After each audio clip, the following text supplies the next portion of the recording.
Please give a warm welcome to my new crush, Alma Pöysti.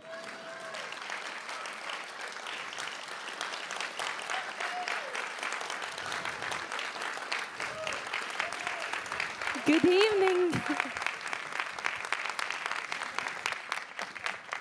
Thank you for the warm welcome. Oh my, so glad you're here, Alma. Right off the bat, your character is so contained. You don't express too much, and then you wink. And it's just so joyful. Was that in the script, the wink? Is that, tell us where did that come from? Well, I guess Ansa gets better at flirting. I'm very happy for her that she does that. It wasn't in the script. It was something that happened on the day that he was like, yeah, go for it. And actually, we were talking that, there is the last line in the movie is, of course, that the dog is named Chaplin, but the dog, barks. Yeah, the dog gets the last say. So all those two moments were not planned, were not in the script. That's right. Yeah. You don't say much in the film, but can you tell us about this? When you got the script, how all the moments, there's so much emotion in between what she says. Is that something that was described in the script, or something that you worked out with Aki? Well, I have to say that the script is one of the most crystal clear pearls I ever read. It's Aki Kaurismäki is a man of few words. It's the shortest script I ever read.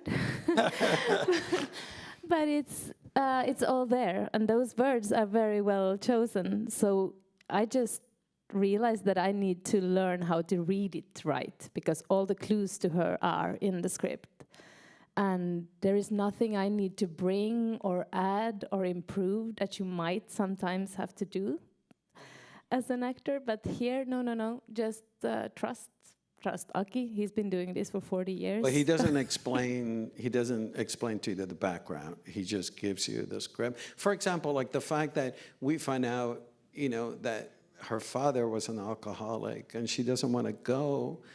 She's hesitant to be involved with him because of the alcoholism. And there's so much emotion in her response. Is that something that he explained to you, or you built as an actress?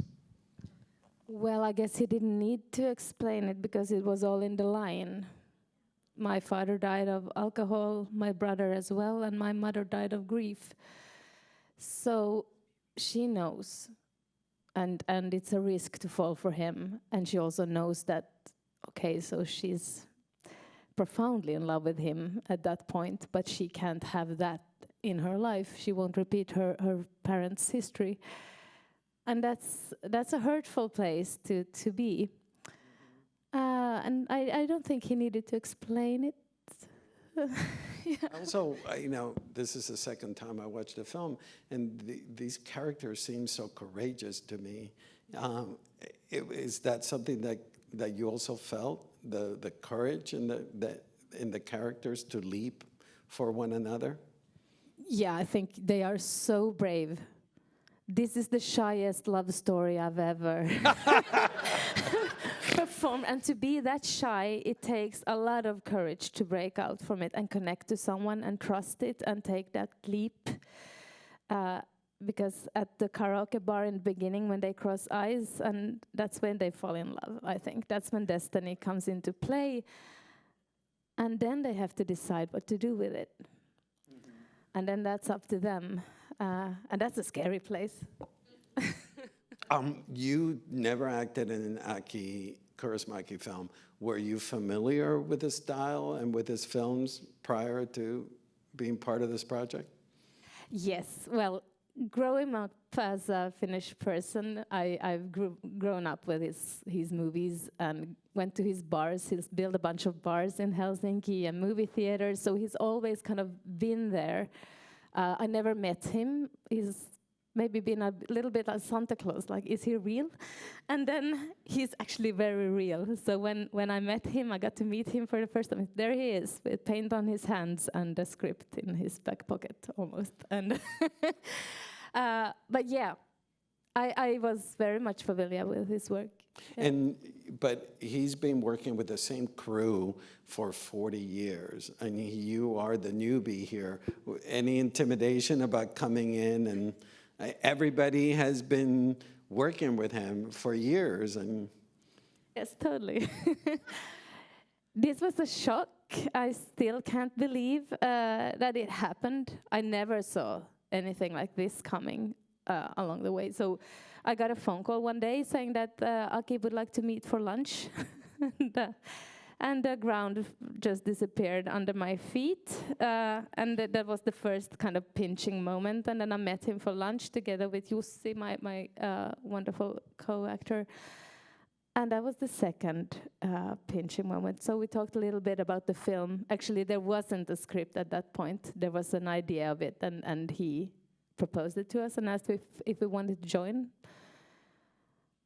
And you go like, what did just happen? But once you show up on set, everything, the script is solid. You don't develop it with him. It's completely... It's solid. He said, he warned us that he might write a couple of more lines on the day just before the take. But then he realized that it was only one time, and it didn't happen to me, that he did that. But otherwise it was so clear. Everything was in the script, actually. And then when I introduced the film, for those who, the plebeians that have never seen a Kaurismäki film, I told them that there is a particular style. You know, there's the deadpan, there's a rhythm to his films. Is that something that you had to learn, or it just came naturally? Well, watching his movies, I guess you kind of know what you're getting into. For those who haven't seen a Kaurismäki film, I do want to congratulate you, because you have a lot of wonderful things ahead of you. And there's actually going to be a retrospective. No, we're going to start showing this film in the middle of December. Yeah. So spread the word. Yeah.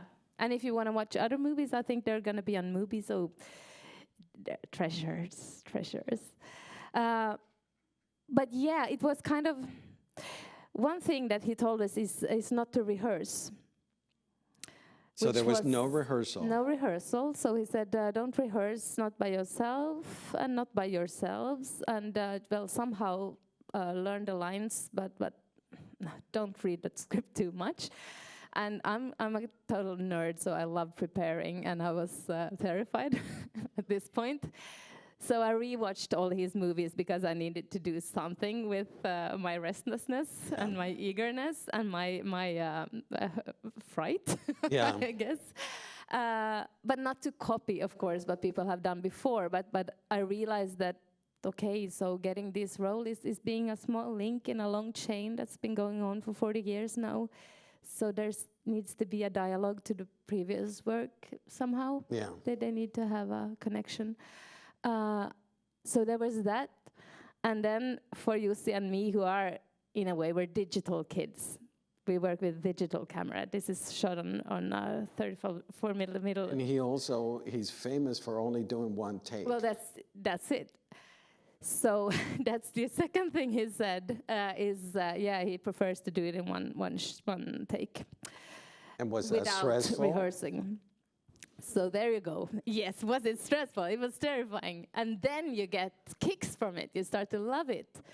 Because you also realize that one and only moment that something's happening is so precious. And as soon as you repeat it, it will fade away a little bit, and you have to start adding tricks and act and pretend it never happened. So when that works, it's wonderful. He also said that if you fail or screw it up, we take a second take, and if it's a disaster, it's a third take, but not desirable, right? There's also something that is so striking about his films is the silences. You know, there's this long pauses and quiet moments. can you tell us your experience with dealing with the silences in his movies?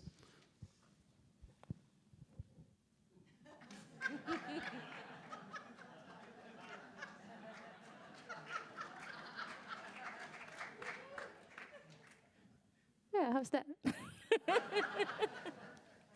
No, we Finnish people are quite known for our silences.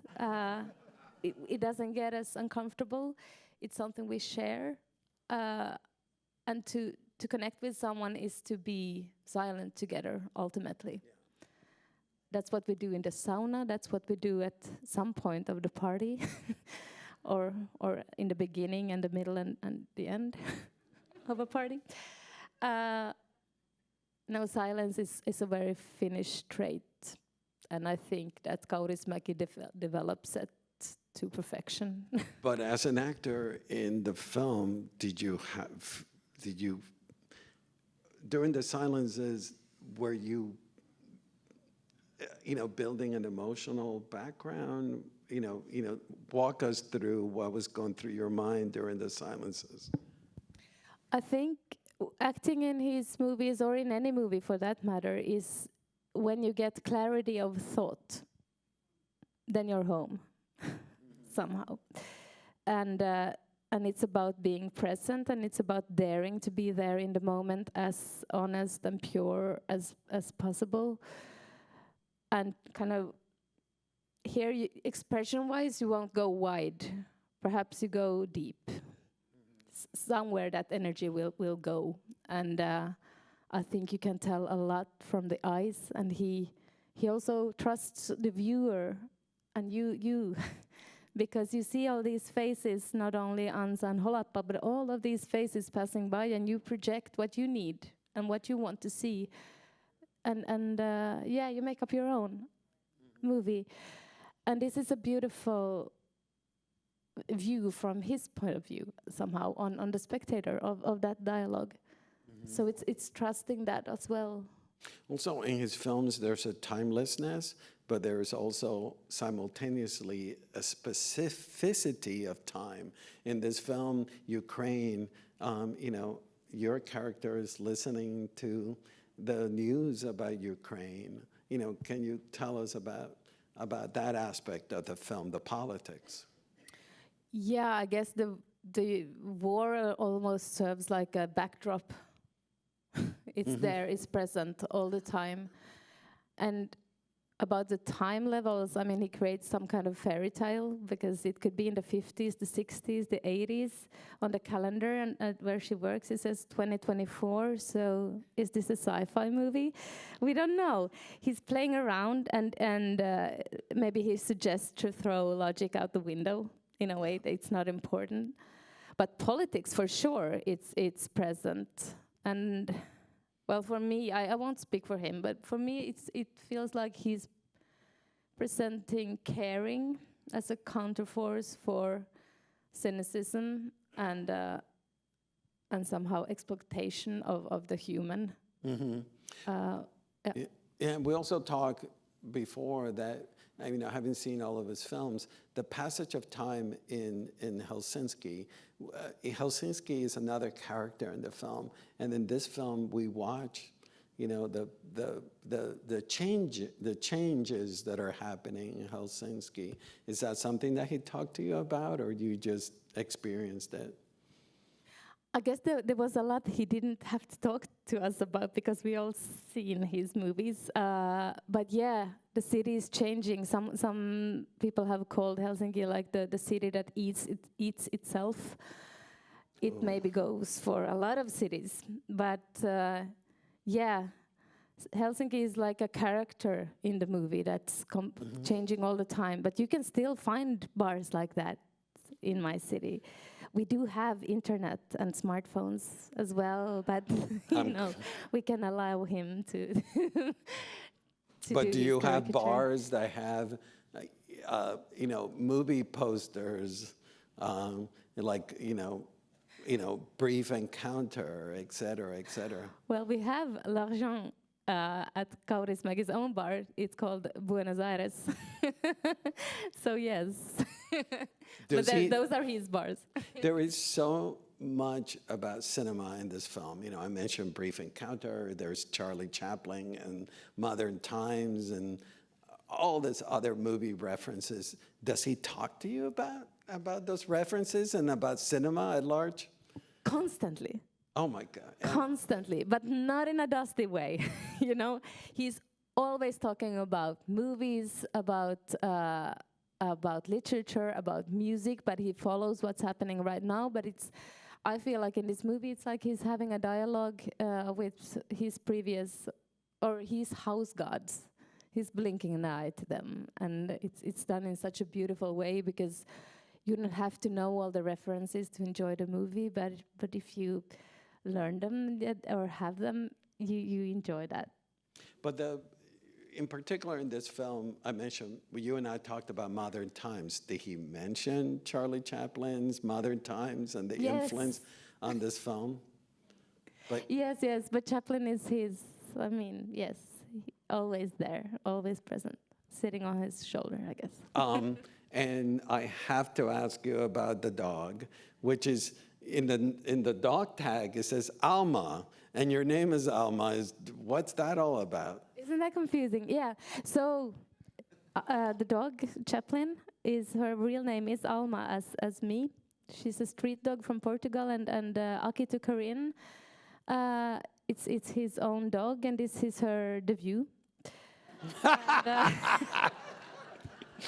she also won the jury prize, the Palm Dog in Cannes. Cannes, yes. Which is the only prize that matters to Aki, by the way.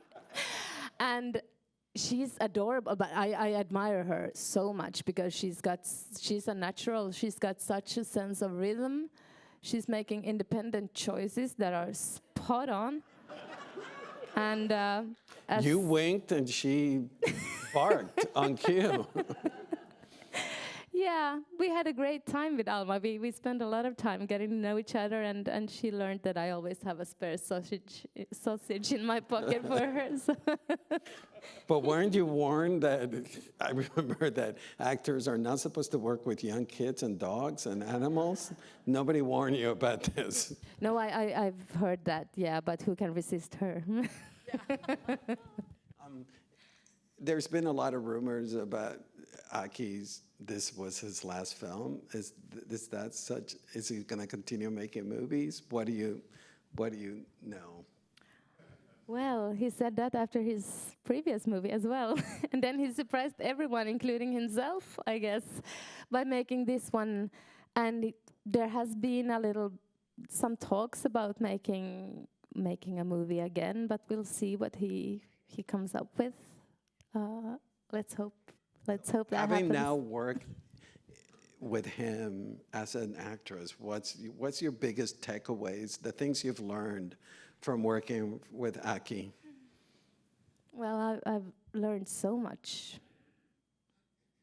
One thing is maybe how little you have to do to tell a story, that if you trust and just go deep, it will be enough or more than enough.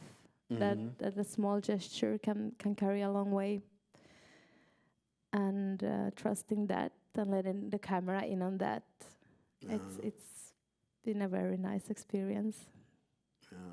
Well, thank you so much for being here with us tonight. Thank you You're so delightful. much for having Yeah. me. Thank you. And please, everybody, spread the word. The film will be showing here middle of December. Thank you, Alma. Thank you so much.